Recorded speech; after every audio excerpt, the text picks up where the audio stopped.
नमस्कार साथियों, मैं मनोज सुराजी स्वागत करता हूं आपका मिनी संसद के मन से। आज हम आए हैं निर्माण बिहार से आगे एक स्थान पड़ता है जिसे हम शकरपुर बस स्टॉप कहते हैं। दिखाइए इनको, शकरपुर मोड़ पर हैं हम और लोगों में चाइना के प्रति काफ़ी गुस्सा है। सोशल डिस्टेंसिंग के साथ लोग खड़े हुए हैं। मैं बात करूँगा आपसे, आप क्यों खड़ी हुई है मैडम यहाँ पर? बस के लिए खड़े हुए हैं। चाइना के विरोध के लिए, चाइना चाइना के विरोध के लिए खड़े हुए हैं। आप परविंदर जी, आपने ये सारा आयोजन किया है, तो क्या कहना चाहते हैं आप? ये बड़ा दुर्भाग्यपूर्ण है जिस तरह से चाइना ने किया हुआ है कि उसने पहले बातचीत की वार्ता हमसे रखी और हम बातचीत पे पूरी तरह से ले गए। उसके बाद उसने जब हट जाने के बाद आक्रमण हमारे सैनिकों पे किया है। तो मैं बताना चाहता हूँ कि ये पुराना इंडिया नहीं है, ये नया हिंदुस्तान है जो ईंट का जवाब पत्थर के साथ देगा। तो ईंट का जवाब पत्थर के साथ देगा, ये नया हिंदुस्तान है। इस पूरे जद्दोजहद में हमारे सैनिक बॉर्डर पे लड़ रहे हैं, हमारे देश के नागरिकों के अंदर खून खौल रहा है। तो क्या नागरिक क्या कहना चाहता है? नागरिक ये बताना चाहता है कि हम दोनों तरह से चाइना का बहिष्कार करेंगे। हम उसे आर्थिक रूप से भी कमज़ोर करेंगे और उसे हम सैनिक रूप से भी कमज़ोर करेंगे और हमारे सामने उसे प्रस्तुत होना पड़ेगा, क्योंकि हमारे लोगों ने ठान लिया है कि अब हम जो है चाइना के प्रोडक्ट को यूज़ नहीं करेंगे। 130 करोड़ से ज़्यादा हिंदुस्तानी पूरी ताकत के साथ चाइना के विरोध में लग चुके हैं। पूरे देश के अंदर एक अजीब तरह का गुस्सा है, व्याप्त है। लोग अपने अपने स्तर पे विरोध कर रहे हैं। मैं मिनी संसद के मन से मैं आया हूँ। सर, आप क्या कहना चाहते हैं? क्यों खड़े हैं आप?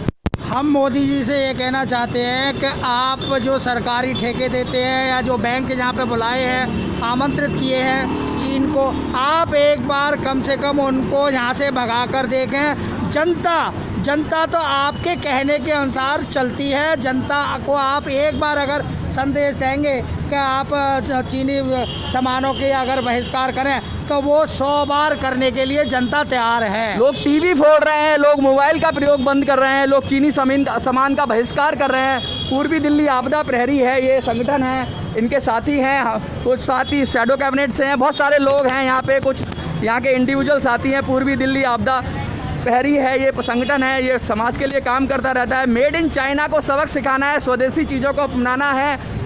चाइना सामान का हो बहिष्कार तभी होगा शहीदों का सम्मान।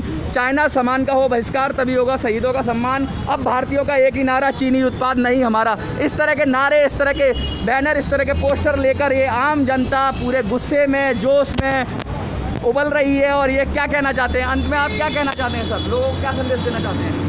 मेरी लोगों से यही अपेक्षा है कि सरकार को, हम मानते हैं कि सरकार ही सारी नीतियों को बनाए और जवाब दे, लेकिन मैं मानता हूं कि जनता जो है पूर्ण रूप से जवाब दे सकती है, उसे आर्थिक रूप से कमज़ोर कर सकती है। अगर हम उसके सामानों को नहीं खरीदेंगे तो उस स्थिति में वो आर्थिक रूप से कमज़ोर होगा। इसमें बहुत बड़ी मेरी अपेक्षा जो व्यापारी भाई हैं उनसे है। अगर वो वहाँ से जो सामान है उसका इम्पोर्ट नहीं करेंगे, यहाँ पर बिकेगा नहीं, तो उस स्थिति में हम चाइना को आर्थिक रूप से कमज़ोर कर पाएंगे।